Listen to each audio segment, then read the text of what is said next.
आप सभी का खैर मकदम है आपके अपने यूट्यूब चैनल चौक इंडस्ट्रियल एकेडमी में एक बार फिर से। और आज यूपी एलटी ग्रेड के ताल्लुक़ से हम लोग बात करने वाले हैं 2025 में जो वैकेंसीज़ आई हैं। तकरीबन टोटल पोस्ट हैं 7,466, जिसमें मेल और फीमेल की काफ़ी सारी वैकेंसीज़ हैं। और अगर हम लोग बात करें सब्जेक्ट की तो तकरीबन इसमें जो है वो 15 सब्जेक्ट में क्या आई है आपकी वैकेंसीज़ आई हैं।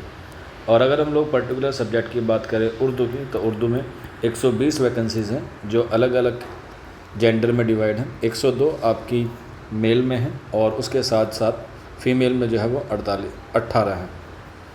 कितने हैं? 18। तो इस हिसाब से आपकी कितनी होगी? 120 होगी। अब इसको फॉर्म भरने के लिए कब से जो है वो फॉर्म स्टार्ट होंगे? तो 28 जुलाई से इसके फॉर्म भरने जो है वो स्टार्ट हो चुके हैं। लेकिन उसके लिए आपको पहले OTR करना होगा, यानी कि 1 टाइम रजिस्ट्रेशन जो है वो करना होगा। अब इसकी बात करते हैं, इसे OTR कौन कर सकता है, उसकी एलिजिबिलिटी क्या है। तो अगर हम लोग पर्टिकुलर बात करें उर्दू सब्जेक्ट से, तो उर्दू में आपके पास BA होना चाहिए और BA के साथ आपके पास B.Ed जो है वो होना चाहिए। ये दो आपकी फुलफ़िल हैं तो आप लोग जो है वो अप्लाई कर सकते हैं। क्या अपीयर वाले भी फिल कर सकते हैं? हाँ जी, अपीयर वाले भी फिल कर सकते हैं। लेकिन फॉर्म की जो लास्ट डेट होगी तब तक जो है वो आपका रिज़ल्ट जो है वो आ जाना चाहिए। मैं फिर कह रहा हूँ, फॉर्म की लास्ट डेट तक आपका जो है वो रिज़ल्ट आ जाना चाहिए, क्योंकि उसमें आपको मार्क्स भी भरने हैं। ये सारी चीज़ें हमने ऑलरेडी नोटिफिकेशन में बता दी थी, लेकिन उसके रिगार्डिंग जो है वो कुछ क्वेरीज जनरेट हो रही थी, तो उसी के रिगार्डिंग हम ये वीडियो आपके लिए लेकर आए हैं। तो लास्ट डेट्स के रजिस्ट्रेशन से पहले आपके पास रिज़ल्ट आपका होना चाहिए। अब बात करते हैं BA में आपके पास उर्दू होना चाहिए, तभी आप इसको फिल कर सकते हैं। BA में कितने साल उर्दू होना चाहिए? कम से कम 2 साल आपके पास जो है वो होना चाहिए, या 200 मार्क्स का आपका पेपर होना चाहिए। तीसरे साल उर्दू नहीं है तो आप लोग जो है वो कोई दिक्कत नहीं है, घबराने वाली बात नहीं है। इसके बाद BA सिंगल सब्जेक्ट एलिजिबल होगा या नहीं होगा? सिंगल सब्जेक्ट जो है वो एलिजिबल नहीं होगा।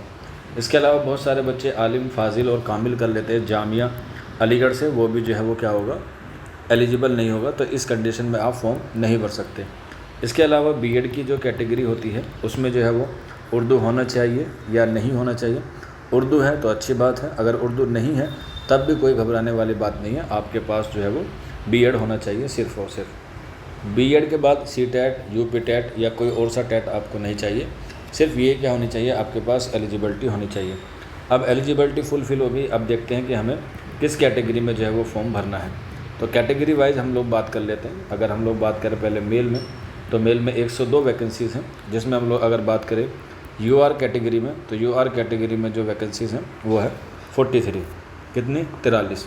इसके बाद OBC, सॉरी माफ़ कीजिएगा, EWS की बात करें तो EWS में 10 हैं। इसके बाद OBC यानी कि अदर बैकवर्ड क्लास, ये 26 हैं। और ये वैकेंसीज़ जो हैं सिर्फ़ और सिर्फ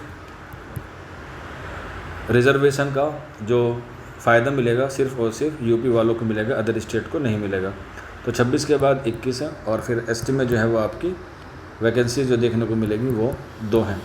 इसके अलावा दिव्यांगजन जो हैं उनके लिए भी यहाँ पर जो है वो वैकेंसीज़ जो है वो रखी गई है उर्दू में। तो PWD की कैटेगरी की कितनी है? 4 जो है वो आपकी वैकेंसीज़ हैं। इसके अलावा जो है वो अलग अलग हैं, कोई क्या बोल सकते हैं कि एक्स सर्विसमैन है या खिलाड़ी है जिसने जो है वो किसी पार्टिसिपेट किया हो, तो उनकी 1-1, 2-2 है, वहाँ पर जो है वो आप लोग अप्लाई कर सकते हैं।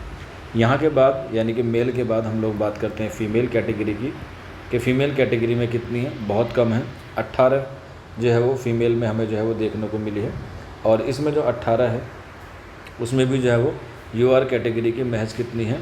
8 सीटें जो हैं वो UR कैटेगरी की हैं।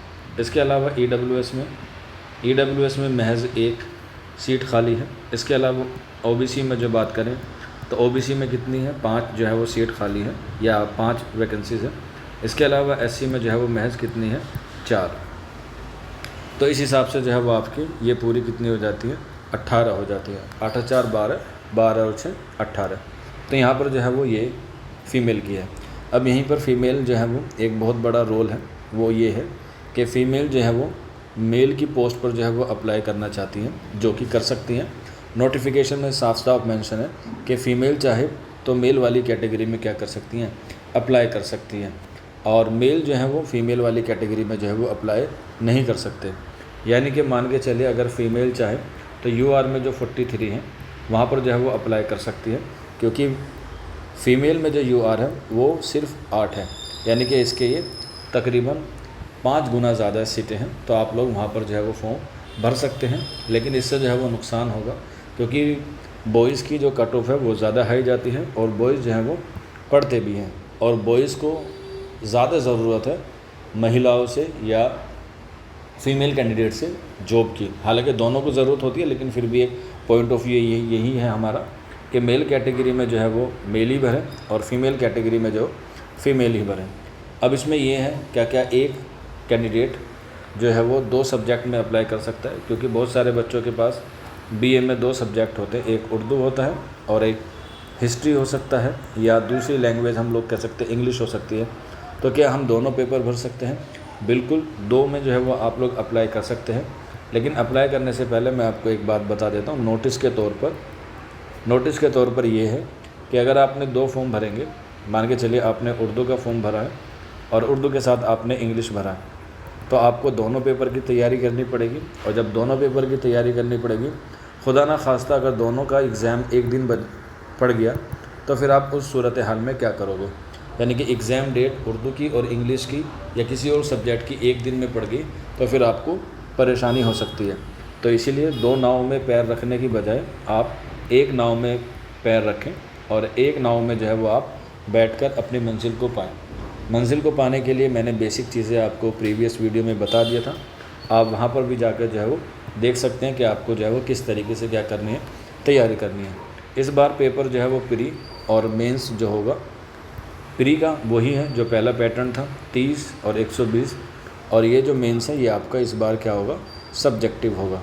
और यहाँ पर प्री में आपको जो है वो अगर आप SC और ST के हैं तो 35% नंबर लाना जो है वो ज़रूरी है, दोनों को मिला के, यानी कि 150 का 35% आपको जो है वो लाना ज़रूरी है।